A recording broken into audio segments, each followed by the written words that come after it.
Hello, welcome back. I went through quickly chapter 10, but I didn't read this passage and I want to go back and read that first. So after she meets Tea Cake, and he kind of teases her a little bit, and there's this flirtation that goes on between them.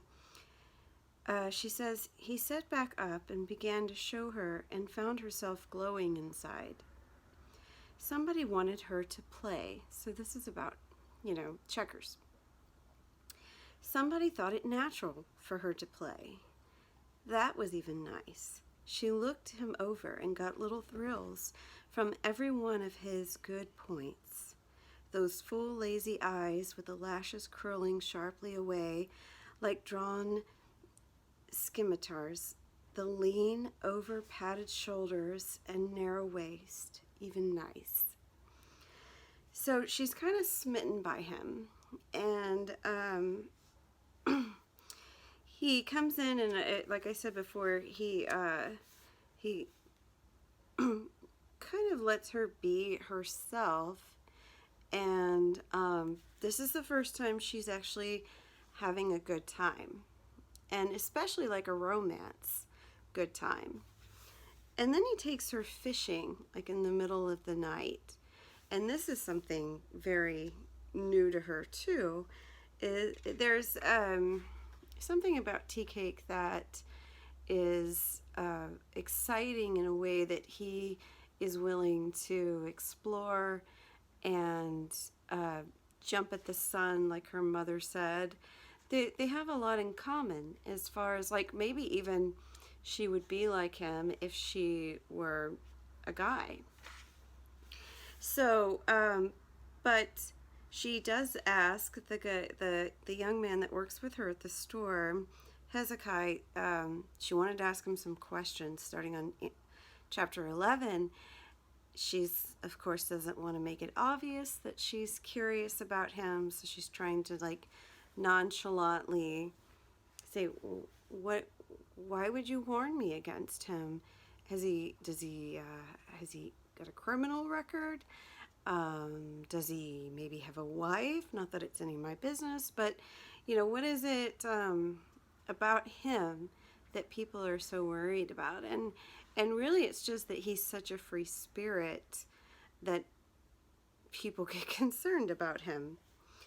Says maybe he was hanging around to get in with her and strip her of all she had.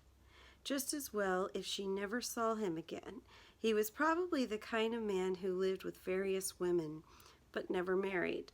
Fact is, she decided to treat him cold if he ever did foot the place, and he'd be sure not to come hanging around there again. So she's going to play hard to get, and I think it's just a natural instinct. He does too with her. He doesn't stay too long. He kind of gives her a taste, and then he disappears for a week and then comes back. And feelings and possibilities and maybe even a little infatuation starts to set in. So she does try to resist him, but he makes her laugh, and he's so much fun, and that's really what she's been lacking. She has everything that she could possibly need at this point, but she hasn't really been able to enjoy herself. And so they come back together. He's over there at night, and he starts to comb her hair. She falls asleep. And again, there's that hair, that really turns on a guy, and he's been wanting to get his hands on it. He can't stop thinking about it. And there's certainly a romance that you see come out of this. Now, she does have some reservations because she's older. She's like 12 years older. And, Hurston claims that when she wrote this story, she was living in Haiti, probably just to collect more folklore, and she felt inspired to write the story because she had fallen in love, and it was also a younger man. So, you hear about, older men all the time having younger wives, but when it's the other way around, it's a little more controversial. Um, she expresses this concern to him that, it may not matter to you how old I am, but it matters a lot to everybody else in town. And you can see that, in the beginning, the person that held her back was her grandmother. And then it was Joe, sort of the patriarchal society. And now it's her own friends and this society that she is a part of are, of course, looking at this in a very critical way. And maybe they have a point. But they're not really criticizing her based on her own interest, because there are other men who are trying to take full advantage of the fact that she's a beautiful woman and that she has, some property and some money, and they would love nothing more than to get her as well. So she's had lots of suitors. But Tea Cake's the only one at this point. She can actually pick a guy that she's attracted to, and not just his looks, but his personality and his kind of easygoing gypsy nature. In a way, it matches her nature. And so they hit it off, and it says he could be the bee to a blossom, a pear tree blossom in the spring. So again, she goes back to that pear tree. So I think if you write about Their Eyes Are Watching God, you have to say something about the pear tree in the beginning, is what she's looking to nature to see, what is it about us that needs another person to complete us, and how sweet love can be, how much fun it is. I mean, it's, if you look at infatuation, I think I've said this in The Great Gatsby, but there have been studies of people who have been drug addicts, and they've looked at the brain waves of drug addicts and people who are falling in love, and find similarities. That's how dangerous it can be as well. I always talk about that during Romeo and Juliet, because it does become kind of like a drug. Your ego gets addicted to feeling a certain way. The downside is that if you have moments of jealousy or fear of abandonment, the ego can also be very easily crushed. And Janie experiences this as well with Tea Cake. So when she tries to resist him, he reassures her that, you've got the keys to the kingdom. There is nobody, I don't care what the age is, there's nobody can hold a candle to you. So then you move on quickly to chapter 12. And there's a Sunday picnic that he wants to take her to. And this is where, before she's kind of sneaking him around, people are noticing, they're talking about it. But now she's actually going to go out in public, and it's kind of like saying, I'm in a relationship. When people do that on Facebook or whatever you're in, it's like the formal announcement that this is going to happen, this is happening. And whether you like it or not, this is who we are and what we're going to do. So she's persuaded by some of her, one of her friends to go and talk to her and remind her of what happened to another woman that she later brings up, who was taken advantage of, Miss Annie Tyler, and how that didn't work out well for her. And so, this is a legitimate concern for the community.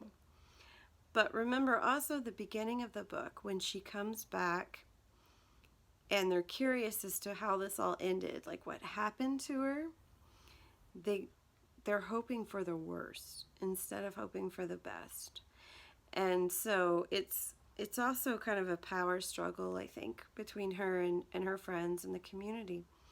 So she's struggling to be herself in spite of what other people think, and including maybe her best friends.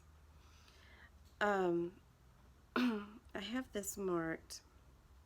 So when Phoebe says, I took that belief in no more than anybody else when they gets married, it always changes folks.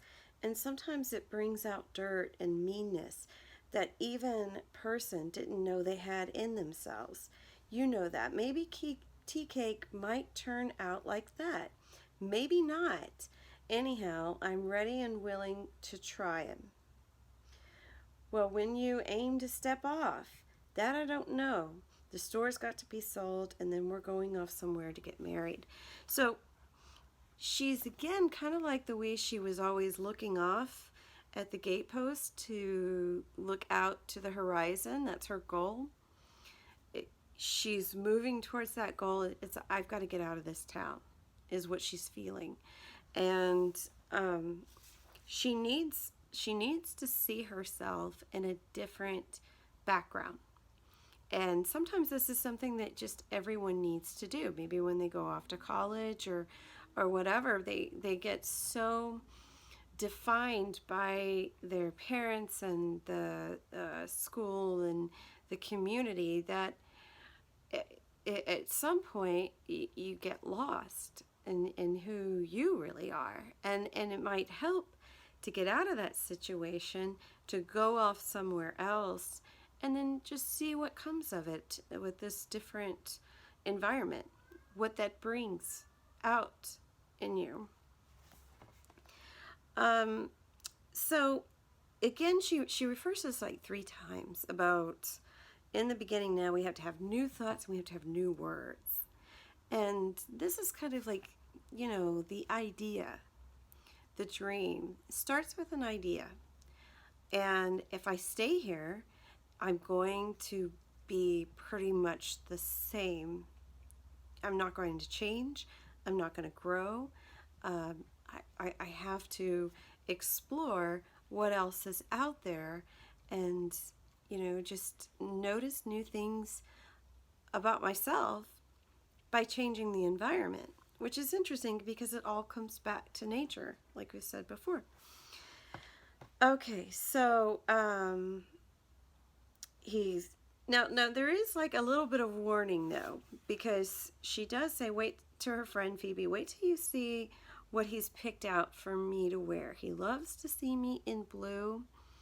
And so she has this dress, which, she comments that no one else has ever, expressed an interest in the way she looks.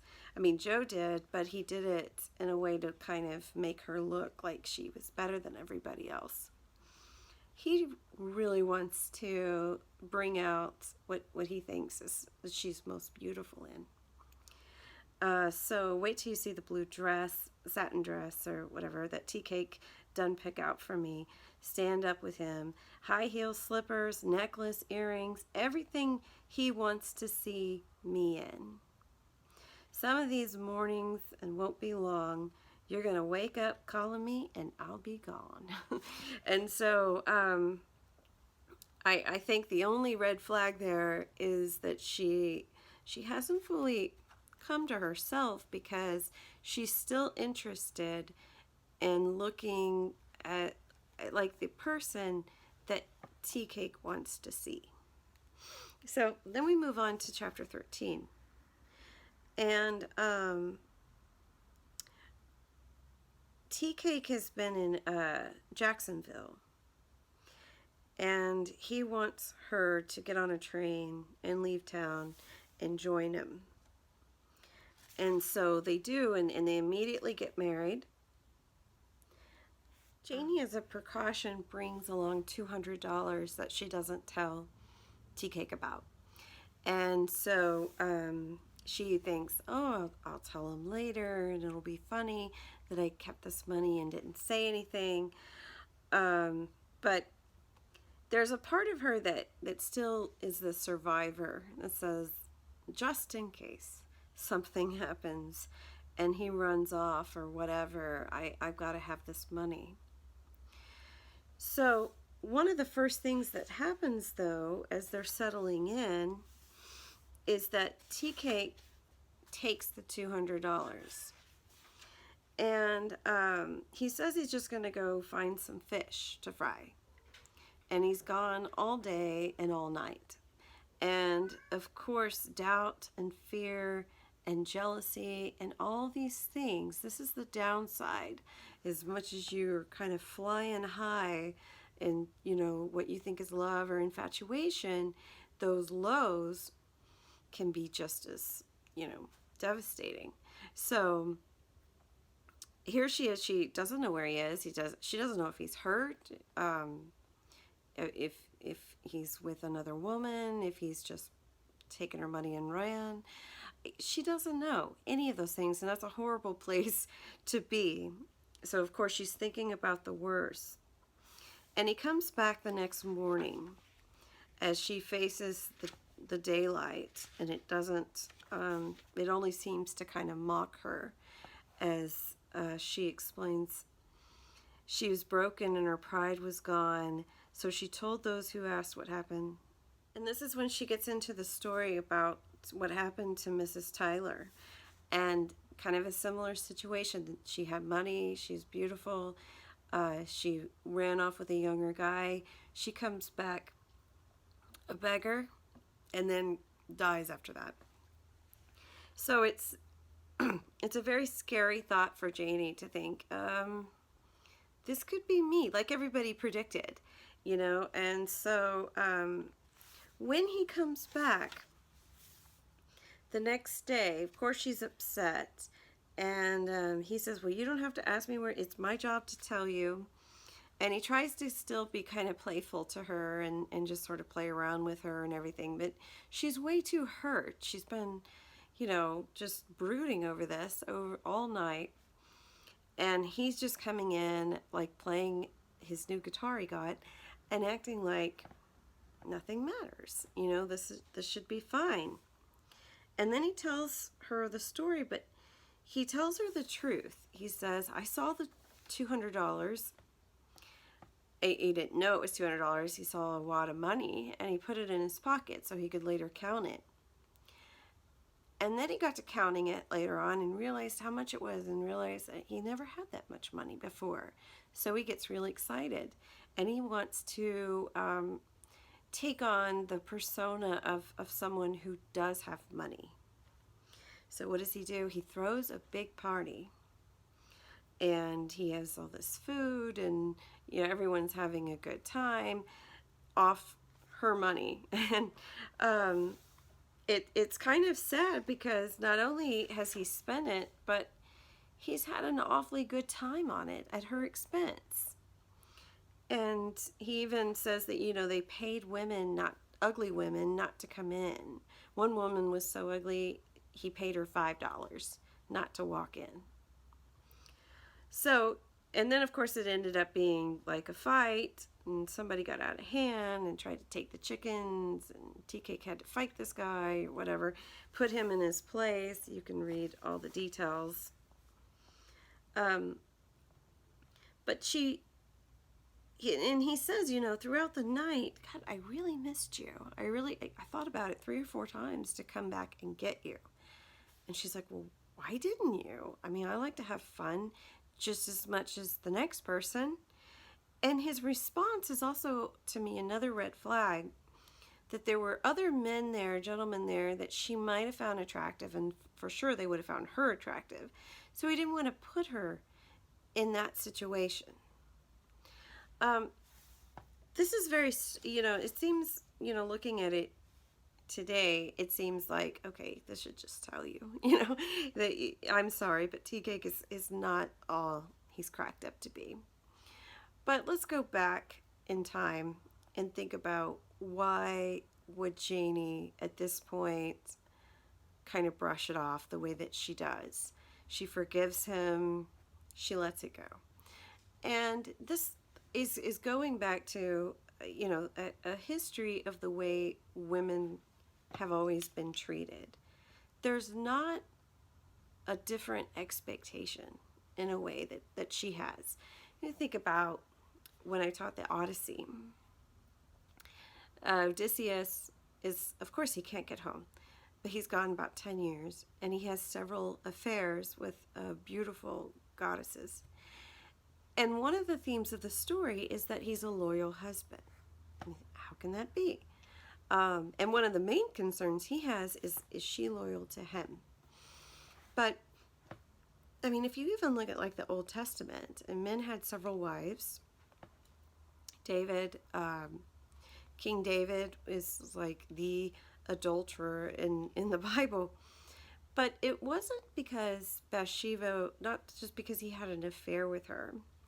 The only reason it was really a sin was because she was married to someone else, which means that she was someone else's possession, and he had taken advantage of that. But, having the multiple wives or whatever, that was okay. So, traditionally, if you look at this pattern, the way things used to be, and of course things are always changing and getting better, but you never quite leave that, why it's considered either double standards or patriarchal society. Because traditionally, this has been acceptable. And Janie is in that position. She doesn't know that she can expect more out of a man. And maybe in this time, she couldn't.